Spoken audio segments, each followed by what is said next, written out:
Dear students, I hope you are quite well and energetic. Science chapter first is being taught. You have studied about agricultural practices,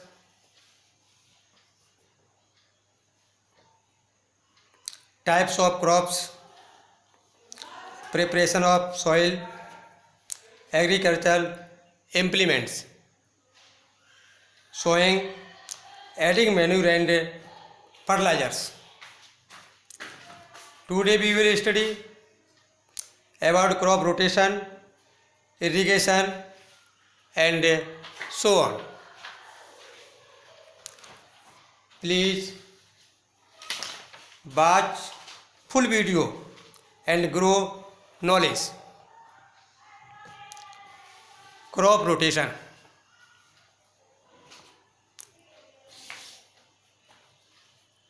Growing different crops. Growing different crops alternately is called crop rotation. As growing cereals and legume alternately. The use of manure improves soil texture as well as its water retaining capacity. It replenishes the soil with all the nutrients. Manure से मिट्टी गठन texture and जल अवशोषण क्षमता में वृद्धि होती है। इससे मिट्टी में सभी पोषक तत्वों की पूर्ति हो जाती है।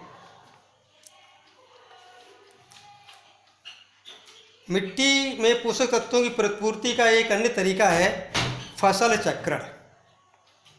फसल चक्रण, क्रॉप रोटेशन.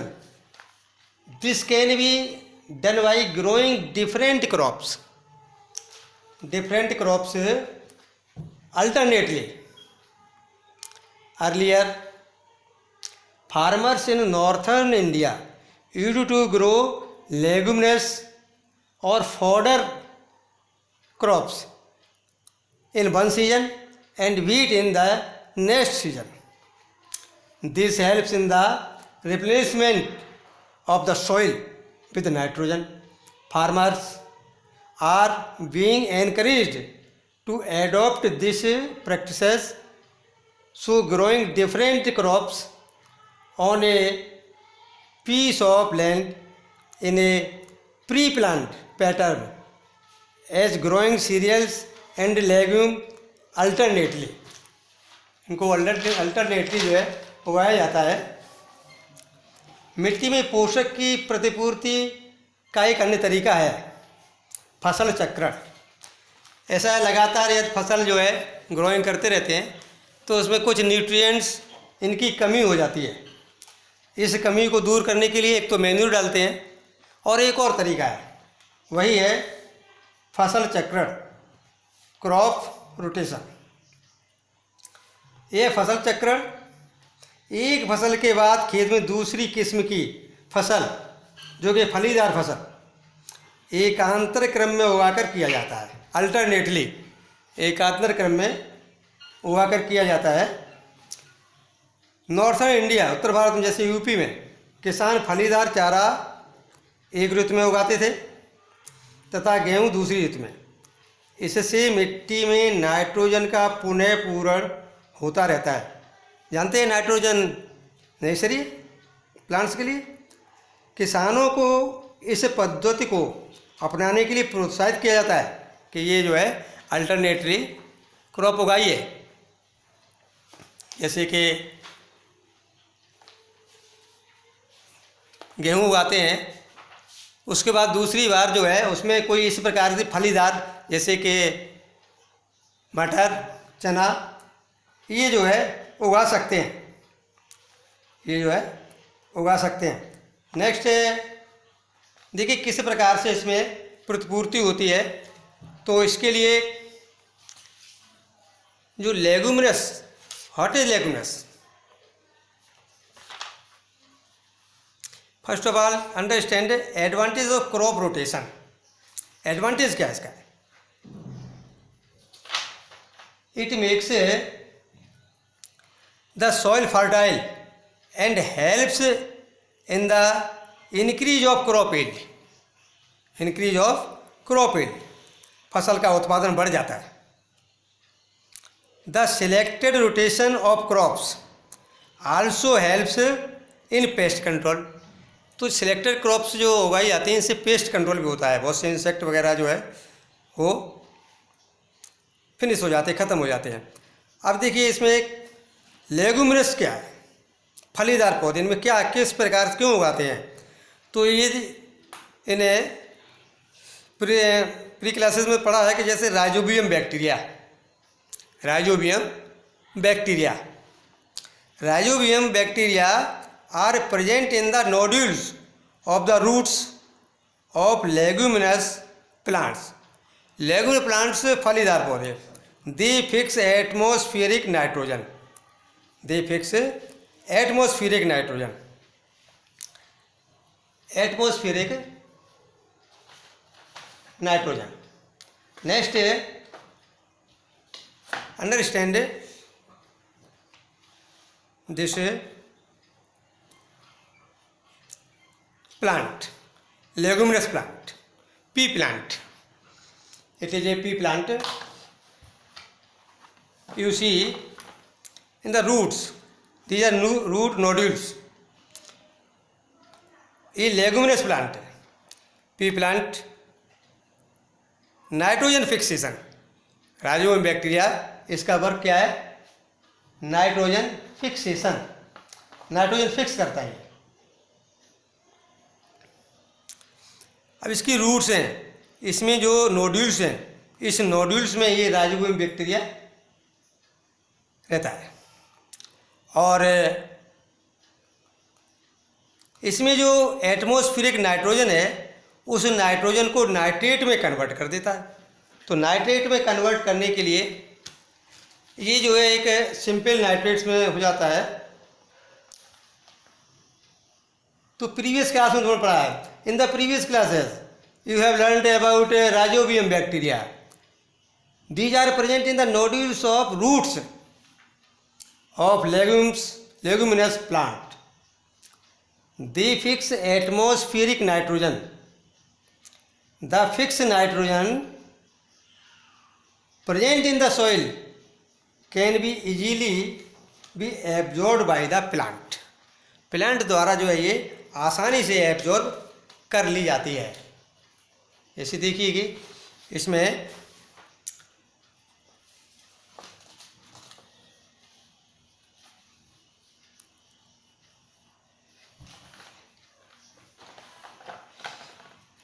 ये बैक्टीरिया है, यहाँ पर ये rhizobium bacteria, this is rhizobium bacteria.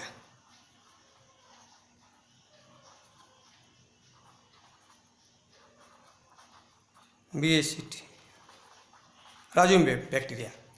अब इसमें राइजोबियम बैक्टीरिया यहाँ पर जो नाइट्रोजन है उसको नाइट्रेट में कन्वर्ट कर देता है, convert into NO3 and other compounds. इसमें ये यहाँ पर कन्वर्ट कर देता है और ये आसानी से एब्जॉर्ब कर लिया जाता है, जो भी नाइट्रोजन है ये आसानी से एब्जॉर्ब हो जाती है।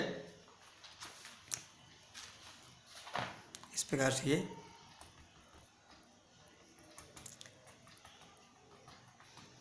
Rhizobium bacteria converts nitrogen into nitrates. It is a symbiotic life, क्या ये सिम्बायोटिक लाइफ, सहजीवन। P plant and other leguminous plant इसको रहने के लिए स्पेस देता है, रहने के लिए स्पेस देता है और बदले में जो बैक्टीरिया है वो ये नाइट्रोजन कंपाउंड में कन्वर्ट करके और इसको दे देता। तो ये एक सिम्बायोटिक लाइफ है, एक दूसरे को प्रॉफिट पहुंचाते हुए। लेकिन कुछ साथ में रहते हैं, साथ साथ रहते हैं लेकिन प्रॉफिट नहीं पहुंचाते हैं, तो उनका सहजीवन नहीं होता है। जैसे कि पेट के कीड़े, दीज आर पैरासाइट्स, ये पैरासाइट्स है, ये बच्चे के पेट में हो जाते हैं और जो भी चाइल्ड फूड लेता है तो डाइजेस्ट करता है, उस digest food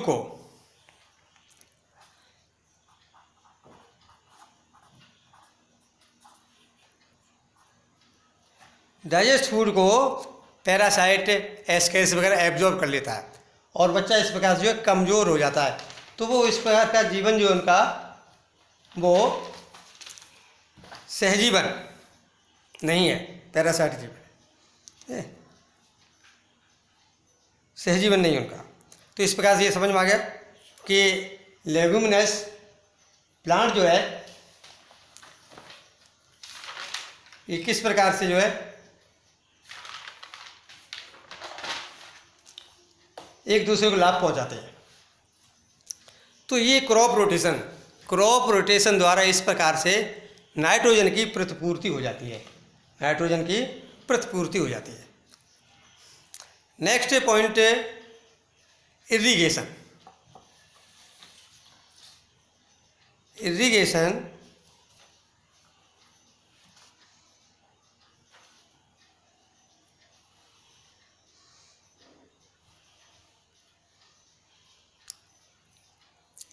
The supply of water to crops at different intervals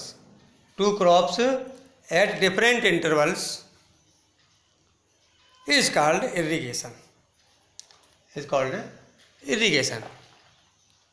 Irrigation necessary. All living being needs water to live. हम लोग भी पानी पीते हैं, सभी ऑर्गेनिक पीते हैं।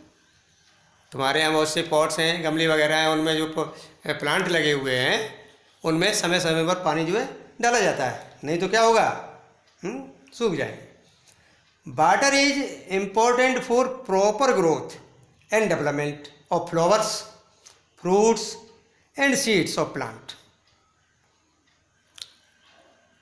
Water is absorbed by the plant roots. Plant roots के द्वारा जो है वाटर एब्जॉर्ब कर लिया जाता है।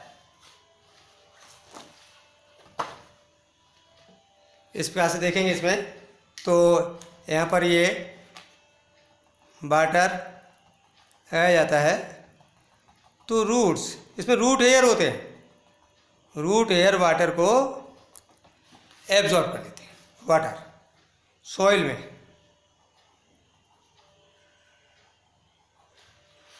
और ये वाटर जो है वो रूट्स के द्वारा स्टेम में पहुंच जाता है, प्लांट में पहुंच जाता है, लीव्स में पहुंचता है, वहाँ फोटोसिंथेसिस प्रोसेस होती है। Photosynthesis process do you know? इसके लिए sunlight, chlorophyll, carbon dioxide and water, ये जो है इम्पोर्टेंट है। Along with water, minerals and fertilizers are also absorbed. Water के साथ साथ में जो फर्टिलाइजर डाला जाता है, मिनरल्स वगैरह ये भी है, ये सभी एब्जॉर्ब हो जाते हैं। Plant contains nearly 90% water. Water is essential because germination of seeds does not take place under the dry condition. जीवित रहने के लिए प्रत्येक जीव को जल की आवश्यकता होती है। पौधे के फूल, फल, बीज की वृद्धि और डेवलपमेंट, परिवर्धन के लिए जल का विशेष महत्व है। Importance of water in life. पौधों की जड़ों द्वारा जल का अवशोषण होता है। पौधों की जड़ों द्वारा जल का अवशोषण होता है और उसके साथ क्या है, साथ साथ खनिज लवण और फर्टिलाइजर्स, उर्वरक का भी अवशोषण होता है। पौधों में लगभग 90% जल होता है। जल आवश्यक है क्योंकि बीजों का अंकुरण शुष्क स्थिति में नहीं हो सकता। तुमने देखा होगा जब बरसात होती है तो बरसात में चारों तरफ प्लांट ही प्लांट उगाते हैं, प्लॉट वगैरह इधर उधर तुमने देखा होगा, खाली प्लॉट होते हैं, उनमें बहुत सारी घास उगाती है। क्यों? क्योंकि जो सीड्स ड्राई कंडीशन में पड़े रहते हैं और जैसे ही वाटर उनको मिल जाता है तो वो एब्जॉर्ब हो जाता वाटर करके और उनका जर्मिनेशन हो जाता है। तो शुष्क परिस्थिति में बिना वाटर के ये नहीं हो सकता है। Nutrients dissolve in water get transported to each part of the plant. सभी में, रूट्स के द्वारा, ये जो भी है लीव्स में, जैसे बड़े बड़े प्लांट हैं उनमें स्टेम, ब्रांचेस और सभी में जो वाटर पहुंच जाता है। Water also protects the crop from frost and hot air currents to maintain the moisture. तो वाटर इस प्रकार से जो है ये काफ़ी ग्रोथ वृद्धि के साथ में जो ओला बाड़ा पड़ते हैं, वो कोहरा वगैरह, इससे भी जो है काफ़ी बचत करते हैं। To maintain moisture of the soil for healthy crop growth. Fields have to be water regularly. तो फील्ड में रेगुलर रूप से वाटर लगाते रहना चाहिए। यदि मान लीजिए इरीगेशन नहीं किया जाएगा तो फसल सूख जाएगी और उसका जो उत्पादन, प्रोडक्शन नहीं हो पाएगा, प्रभावित होगा।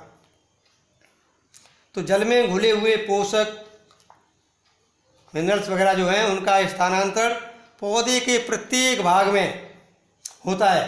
यह फसल को पाले एवं गर्म हवा से भी रक्षा करती है। गर्म हवा चलती है, लू वगैरह, और पानी प्लांट्स में लगता रहता है तो उससे बचाव होता रहता है। स्वस्थ फसल वृद्धि के लिए, मिट्टी की नमी को बनाए रखने के लिए खेत में नियमित रूप से जल देना आवश्यक है। So water is necessary, irrigation is necessary to supply of water to crops and different intervals is called irrigation। विभिन्न अंतराल पर खेत में जल देना सिंचाई कहलाता है। विभिन्न किसान देखते रहते हैं, फार्मर्स कब सिंचाई चाहिए। जैसे गमले में तुम्हारे यहाँ जो गमला वगैरह है उसमें समय समय पर जो है पानी देते रहते होगे, समझे? नहीं तो क्या होगा, सूख जाएगा। The time and frequency of irrigation varies from crop to crop. ये वाटर की जो फ्रीक्वेंसी, बार बार पानी लगाना, कितनी कौन सी फसल में कितने बार पानी लगाना, तो ये वेरियस है। Crop to crop, soil to soil and season to season. सिंचाई का समय एवं बारंबारता, बार बार कितने बार, फसलों की मिट्टी एवं ऋतु पर भिन्न होता है। किस प्रकार की मिट्टी है, किस प्रकार की सीजन है, तो इस पर निर्भर करता है। मान लीजिए रेनी सीजन है तो पानी ज़्यादा लगाने की ज़रूरत नहीं है, क्योंकि पानी जो नेचर से ही प्राप्त है। इसी प्रकार से मिट्टी सैंडी क्ले है तो उसमें वाटर रिटेंशन पावर कम होती है तो ज़्यादा पानी लगाना पड़ेगा। तो ये जो है इस प्रकार से डिफरेंट करता है। अब देखिए, in summer the frequency of watering is higher. Summer में, गर्मी में पानी देने की बारंबारता अपेक्षाकृत अधिक होती